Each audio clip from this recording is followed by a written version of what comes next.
오늘 우리 11월 월삭기도 오신 여러분들 축복하고 환영합니다. 여러분들 11월은 우리가 감사의 계절, 감사의 달입니다. 그래서 우리 절기도 추수감사절도 있고 또 이 가을 또 이 11월 되면 이제 모든 추수와 또 열매가 결실을 맺고 또 그것을 감사하고 함께 나누는 계절이 바로 이 11월이 아닐까 그런 생각을 갖습니다.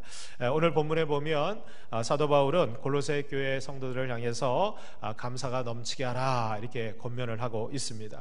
어떤 분들은 올 한 해를 돌아보면 하나님 앞에 물론 감사하고 또 하나님의 은혜에 이렇게 정말 이렇게 어떤 그 마음 깊이 우러나오는 그런 고백들이 있으신 분들도 있을 것입니다. 또 반면에 아무리 생각해봐도 올해에는 그렇게 정말 풍성하게 하나님 앞에 넘치는 감사를 드리기가 어려우신 분들도 있을 것 같아요. 그래서 삶에 어려운 문제가 있다던가 또는 하나님의 은혜에 감사하기는 하지만 그렇게 풍성하게 넘치는 감사를 드리지 못하는 그런 여건과 상황에 있으신 분들도 있을 것입니다. 그런데 오늘 이 골로새서 말씀을 통해서 우리의 삶의 형편이 정말 넘치는 감사가 있다면 당연히 하나님 앞에 정말 넘치는 감사를 드려야 되겠지만 비록 우리의 삶에 그런 넘치는 감사가 없을지라도 어떻게 보면 우리의 삶이 빈곤하고 그리고 작은 감사밖에 없다고 할지라도 저와 여러분들의 삶에 넘치는 감사가 있기를 주님의 이름으로 축복합니다. 오늘 우리가 이 골로새서 2장 말씀을 볼 때 어떻게 사도 바울은 하나님 앞에 이렇게 감사가 넘치게 하라 이렇게 고백하고 권면할 수 있었을까? 여러분들 이 사도 바울이 지금 이 골로새서를 쓰고 있는 상황을 생각해 보면 절대로 여러분들 이 사도 바울은 하나님 앞에 감사할 수 없는 그런 상황에서 이 골로새서 말씀을 쓰고 있는 것을 우리가 보게 됩니다. 여러분들 우리가 이 골로새서는 우리가 별칭이 있죠. 바로 옥중서신이라고 하는 별칭이 있습니다.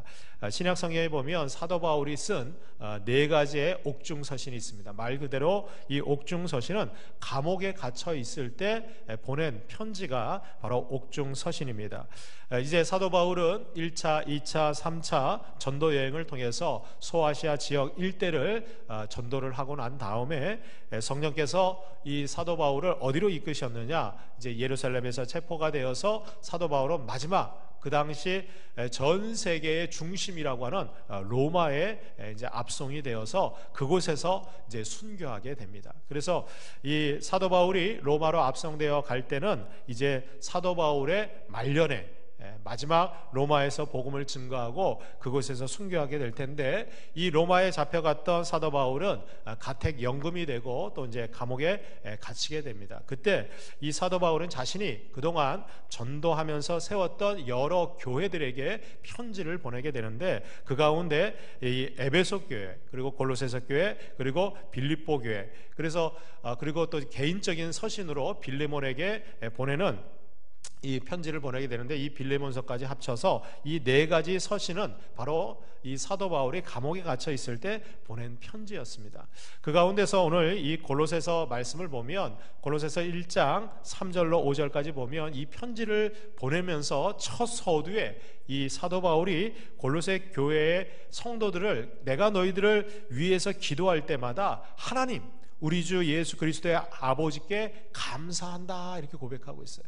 그래서 비록 자신은 감옥에 갇혀 있고 그리고 이 초대교회 가운데 이 골로새 교회를 생각할 때마다 연약한 교회 그리고 개척돼서 세워진 지가 얼마 되지 않은 그런 작은 교회였지만 그리고 많은 유대인들과 주변 환경으로부터 핍박과 어려움이 있었던 이 골로새 교회를 생각하고 그들을 위해서 기도할 때마다 이 사도 바울은 늘 감사가 넘쳐났다는 거예요. 왜 감사가 넘쳐났느냐? 그 이유를 이렇게 소개하고 있어요. 그리스도 안에 예수 안에 있는 너희의 믿음과 모든 성도에 대한 사랑을 들었으며 너희를 위하여 하늘에 쌓아둔 소망으로 말미암음이라. 그러니까 사도 바울이 골로새 교회 성도들을 위해서 기도하고 생각할 때마다 하나님 앞에 감사했던 이유가 있어요. 그렇게 작은 교회 그리고 환경이나 여건도 비록 좋지 않은 이 골로새 교회가 그럼에도 불구하고 어떻게 해요? 하나님 앞에서 여러분들 그들에게는 믿음이 있었다는 거예요. 예수 그리스도에 대한 믿음 그리고 성도들에게 대한 서로 사랑하는 마음 그리고 무엇보다도 하늘의 소망을 갖고 이 골로새 교회 성도들은 열심히 신앙생활을 했다는 거예요. 그러니까 환경이나 여건은 비록 좋지 않았지만 그들에게는 믿음, 소망, 사랑이 넘치는 교회가 되었다는 거예요. 그래서 사도 바울은 이 골로새 교회 성도들을 위해서 기도하고 생각할 때마다 하나님 앞에 감사하는 거예요. 그러면서 이 골로새 교회 성도들에게 이제 당부하고 부탁하는 것이 있어요. 너희들이 믿음과 소망과 사랑이 그렇게 넘쳐나는, 그래서 너희들을 생각할 때마다 내가 감사하는데 너희들에게 앞으로 그런 믿음과 소망과 사랑이 더 풍성해지고 그리고 하나님의 은혜가 더 넘쳐나는 그런 신앙생활을 하기 위해서 사도 바울이 권면한 것이 무엇이었느냐? 감사가 넘치게 하라는 거예요. 너희들이 지금 그렇게 누리고 신앙생활하는 그 모든 것 하나님의 은혜니까 그거 잊지 말고 감사가 넘치는 삶이 되면 더할 나위 없다는 거예요. 그래서 오늘 골로새서 2장 말씀에 그러면 어떻게 하면 정말 우리가 날마다 하나님의 은혜에 감사가 넘치는 그런 삶이 될 수 있을까? 비록 저와 여러분들의 삶에 정말 이 골로새 교회와 같이 우리의 삶의 형편이 그렇게 여건은 좋지 않다고 할지라도 저와 여러분들의 삶에 믿음과 소망과 사랑으로 하나님의 은혜가 날마다 풍성히 넘쳐날 수 있기를 주님의 이름으로 축복합니다. 그 비결은 감사가 넘쳐나는 거예요. 하나님 앞에 어떻게 하면 우리가 감사가 넘치는 삶이 될 수 있을까요? 사도 바울은 그 첫 번째로 주 안에서 행하라고 권면하고 있다는 거예요. 오늘 6절 말씀해 보니까 그러므로 너희가 그리스도 예수를 주로 받았으니 그 안에서 행하라 그랬어요. 여러분들 왜 우리가 주님 안에서 행해야 될까요? 예수 그리스도를 어떻게 해요? 우리의 주님으로 우리가 받아들였기 때문에. 여러분들 하나님께서 우리에게 주신 가장 최고의 선물은 독생자 예수 그리스도이신 줄을 믿습니다. 여러분들 요한복음 3장 16절에 하나님이 세상을 이처럼 사랑하사 독생자 예수 그리스도를 주셨으니 이는 우리를 멸망치 않고 어떻게 해요? 영생을 얻게 하려 하심이라는. 여러분들 예수 그리스도가 우리에게 주신 최고의 선물이에요. 그 안에는 영원한 생명이 있어요. 그렇다면 우리가 예수님을 주님으로 받았다면 우리는 당연히 어떻게 해요? 주님의 제자로서 하나님의 백성으로서 주님 안에서 행하고 살아가야 될 줄로 믿습니다. 왜 그렇습니까? 여러분들 예수 그리스도가 우리에게 주님이 되어 주신다면 우리는 그분의 양이에요. 여러분들 그 양은 주님의 품 안에 있을 때 참된 안식과 평안을 누리게 되는 거예요. 여러분들 가만히 생각해 보세요. 내가 신앙생활하면서 왜 감사가 사라지고 또 왜 내가 신앙생활하면서 하나님의 은혜를 잊어버리게 되었는가? 여러분들 거기 분명한 원인이 있어요. 다른 거 없어요. 주님 안에서 떠났기 때문에. 주님의 은혜를 잊어버렸기 때문에 여러분들 감사가 식어지고 사라지게 되는 거예요. 여러분들 시편 79편 13절에 있는 말씀을 우리 같이 한번 읽겠습니다. 시작. 우리는 주의 백성이요 주의 목장의 양이니 우리는 영원히 주께 감사하며 주의 영예를 대대에 전하리이다. 아멘. 여러분들 시편 기자는 우리는 주님의 백성이고 주의 목장의 양이라는 거예요. 그러니까 주님이 다스리고 통치하시고 보호하시는 그 목장 안에 있을 때 그 양은 어떻게 해요? 보호함도 받고 그리고 그 목자가 먹여주고 쉴만한 물과 그리고 푸른 초장으로 인도할 때 그 인도함을 받아서 살아갈 수 있는 거예요. 그런데 여러분 이 양이 그 목장과 그 목자를 떠나서 세상으로 호기심과 또 뭐 좋은 거 없나 그리고 들로 산으로 나가버리면 어떻게 해요? 목자를 떠나버리면 잃어버린 양이 되는 거예요. 그래서 어떻게 해요? 방황하고 거기는요 우는 사자와 같이 수많은 들짐승들이 해하려고 우리를 호시탐탐 노리고 있는 거예요. 여러분들 오늘도 잃은 양을 찾고 또 모든 주의 백성들을 하나님의 그 목장 안에 늘 보호하시고 인도하시는 그 주님 안에서 저와 여러분들의 삶이 행해질 수 있기를 주님의 이름으로 축복합니다. 나는 과연 주님의 은혜 가운데 있는가?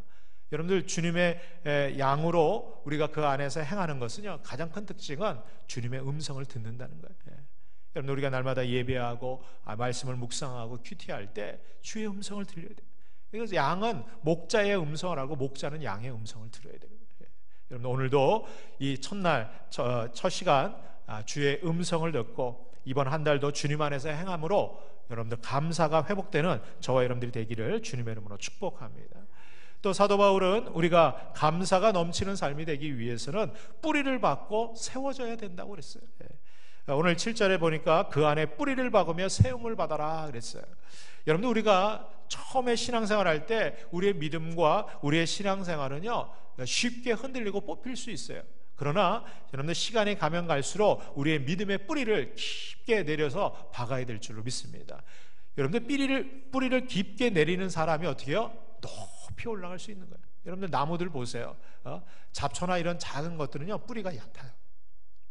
그래서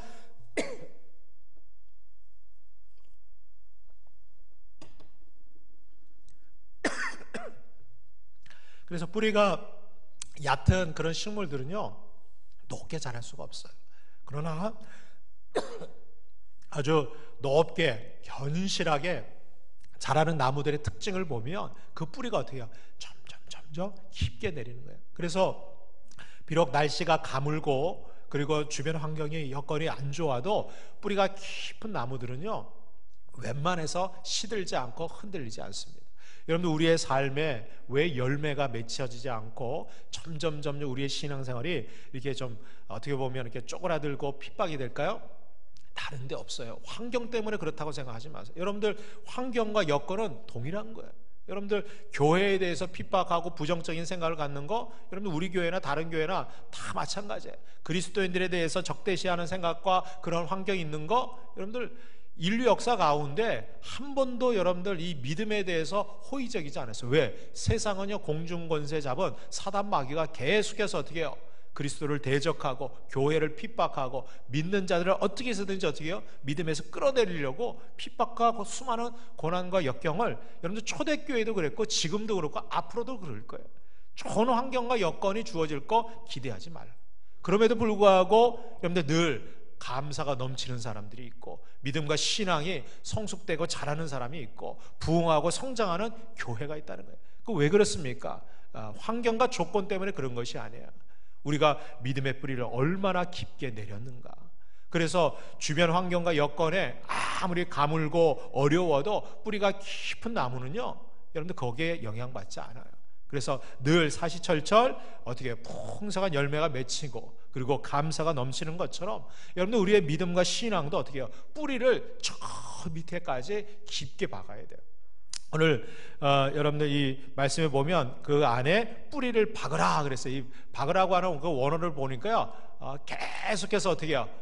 밑으로 노력하는 거예요. 근데 여러분들 식물이 그 딱딱한 땅에 뿌리를 내리고 내려갈 때는요 여러분들 그건 수많은 노력과 의지가 필요한 거예요. 여러분 생각해 보세요. 연약한 씨앗이 땅에 심겨졌을 때 뿌리를 내리지 못하면 어떻게 해요? 곧 말라서 여러분들 사라지고 없어지고 말아요. 그러나 거기서 자꾸 밑으로 뿌리를 내리다 보면 어떻게 해요? 어느 순간에 그 나무 줄기들이요 위로 쭉쭉쭉쭉 자라서 올라가는 거예요. 우리가 신앙생활도요 여러분들 위에만 바라보고 내가 자꾸 위로만 높아져야지 여러분들 그 뿌리가 약해져서 한순간에 넘어지고 쓰러질 수밖에 없어요.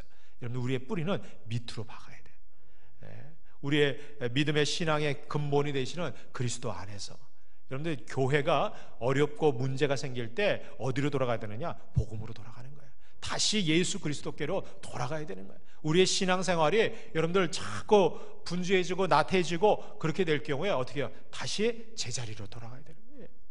여러분들 강준민 목사님이 쓰신 뿌리 깊은 영성이라고 하는 이 책, 오래된 책인데 이 책에서 내용이 핵심 내용이 뭐냐? 뿌리가 깊을 때 안정감이 있어요. 또 뿌리가 깊을 때 어떻게 해요? 견고하게 설 수 있다는 거예요. 그러니까 문제는 뭐냐? 뿌리에 있다는 거예요. 모든 식물과 그리고 우리의 신앙생활도 여러분들 이 영성의 뿌리 깊게 내릴 때, 그래서 영성을 추구한다는 것은요 능력의 원천이신 예수님께 계속해서 우리의 뿌리를 내려가는 거예요. 여러분들 예수님께서 사도 베드로의 그 신앙 고백을 듣고 뭐라고 말씀하셨어요? 내가 이 반석 위에 내 교회를 세우리니 음부의 권세가 이기지 못하리라 그랬어요. 여러분 우리의 신앙도 마찬가지예요. 예수 그리스도께 뿌리를 깊게 내리면 여러분들 수많은 유혹과 핍박이 와도 어떻게 해요? 음부의 권세가 우리를 이기지 못한다는 거예요. 여러분들 우리의 믿음의 뿌리가 또 신앙의 뿌리가 여러분들 더 깊어져서 주님께 더 가까이 갈 수 있는 저와 여러분들이 될 수 있기를 주님의 이름으로 축복합니다. 시편 56편 12절 13절 말씀해 보니까 이 시편 기자가 이렇게 고백하죠. 하나님이여, 내가 주께 서원함이 있사온즉 내가 감사제를 주께 드리기니 주께서 내 생명을 사망에서 건지셨습니다. 주께서 나로 하나님 앞 생명의 빛에 다니게 하시려고 실족하지 아니하게 하지 아니하셨나이까. 여러분들, 이 시편 기자는요, 지금 수많은 유혹으로 실족할 수밖에 없는 그런 상황 속에 있지만 하나님 앞에 어떻게 해요? 내가 주께 서원했다는 거예요. 서원했다는 거예요. 어떤 서원을 했다는 거예요? 내가 하나님 앞에 감사제를 주님께 드리기로 내가 서원했다는 거예요. 그래서 내가 그런 유혹과 어려운, 실족할 수밖에 없는 그 상황 속에서 하나님 앞에 서원하고 그리고 감사제를 드렸더니 어떻게 해요? 하나님께서 내 생명을 사망에서 건져내 주셨다는 거예요. 그러니까 여러분들, 환경이 어렵고 그리고 내 앞길이 다 막혀 있을 때, 그때 우리는 거기서 뭐 방황하고 헤매고 그리고 살 길을 찾는 것이 아니라, 여러분들, 주님 앞에 내가 결단하고 다시금 예배의 자리에, 기도의 자리에 우리의 믿음의 뿌리를 깊게 내려야 될 줄로 믿습니다. 거기에 살 길이 열리는 거예요. 주님께서 저와 여러분들을 사망에서 구원해 주시는 그런 감사함이 넘치게 될 줄로 믿습니다. 마지막으로 오늘 사도 바울은 우리가 감사가 넘치는 삶이 되기 위해서는 믿음에 굳게 서야 된다 권면하고 있어요. 오늘 7절 말씀해 보니까 교훈을 받은 대로 믿음에 굳게 서서 감사함을 넘치게 하라 그랬어요. 근데 여러분들, 우리가 믿음에 굳게 서기 위해서는 다른데 우리의 믿음의 근거를 둬서는 안 돼요. 어디에요? 우리가 교훈받은 하나님의 복음에, 하나님의 말씀에 여러분 우리의 삶의 기준으로 삼고 그 말씀을 더 굳게 붙잡아야 될 줄로 믿습니다. 여러분들, 세상에서 믿는 자로 살아간다는 그 의미는요, 여러분들 얼마나 이 흔들리는 세상 속에서 그 조류를 따라서 따라가면요, 여러분 이게 맞는 것 같고, 요즘은 이게 어려우니까 여기에 투자해야 된다 그러면 거기에 쏠깃한 것 같고, 세상 기준에 따라서 살아가면요 계속해서 흔들리는 거예요. 불안하고. 여러분들, 왜 불안합니까? 요동칩니까? 우리의 삶의 기준이요 자꾸 뜸구는 것 같은데, 부질없는 곳에 자꾸 우리의 마음을 빼앗기니까 여러분 그 삶이 요동치는 거예요. 그런데 여러분들, 하나님의 말씀에 우리의 삶의 기준으로 삼고 우리의 믿음의 기준을 하나님 말씀에 탁 놓으면, 여러분 하나님의 말씀은 변함이 없어요. 그 말씀은 여러분들 흔들리지 않아요. 그래서 우리가 흔들리지 않는 그런 신앙생활, 세상 속에서 정말 굳건하게 하나님이 원하시는 그 삶의 여정, 그 길을 꿋꿋이 걸어가기 위해서는요, 오늘도 주님의 약속의 말씀을 붙들고 가는 거예요. 여러분들, 그 약속의 말씀이 저와 여러분들을 붙들어 주실 줄로 믿습니다. 여러분, 우리가 세상 것 붙들면 세상은 계속해서 우리를 흔들어요. 그러나 우리가 하나님의 약속의 말씀을 탁 붙들고 가면 그 약속의 말씀이 저와 여러분들의 삶이 흔들리지 않도록 붙들어 주시는 거예요. 여러분들, 왜 우리의 마음에 수많은 갈등과 여러 가지 마음이 나누게 될까요? 그것은 여러분들 상황에 따라서 우리의 생각과 마음이요 거기에 자꾸 따라가니까 그런 거예요. 그러나 여러분들, 변함없는 하나님의 말씀에 열심히 우리의 믿음의 그 약속의 그 말씀을 탁 붙들고, 그래도 하나님이 반드시 이루어 주실 거예요. 이 약속 내 인생 가운데 성취해 주실 것이야. 그 약속의 말씀을 붙드는 자들은요, 아무리 세상에서 흔들어도 흔들리지 않는 거예요. 여러분들, 고린도전서 16장 13절에 사도 바울이 정말 신앙생활하면서 막 여러 가지 문제로 흔들리고 있었던 이 고린도 교회 성도들에게 이렇게 권면합니다. 깨어 믿음에 굳게 서서 남자답게 강건하라 그랬어요. 어떻게 우리가 하면 강건하게 굳게 설 수 있느냐? 깨어서 믿음에 굳게 서야 되는 거예요. 깨어서 지금 내가 뭘 붙잡고 있는가? 뭘 바라보고 살아가고 있는가? 정말 하나님의 뜻과 하나님의 약속을 변함없이 붙들고 있는 자는요 흔들리지 않습니다.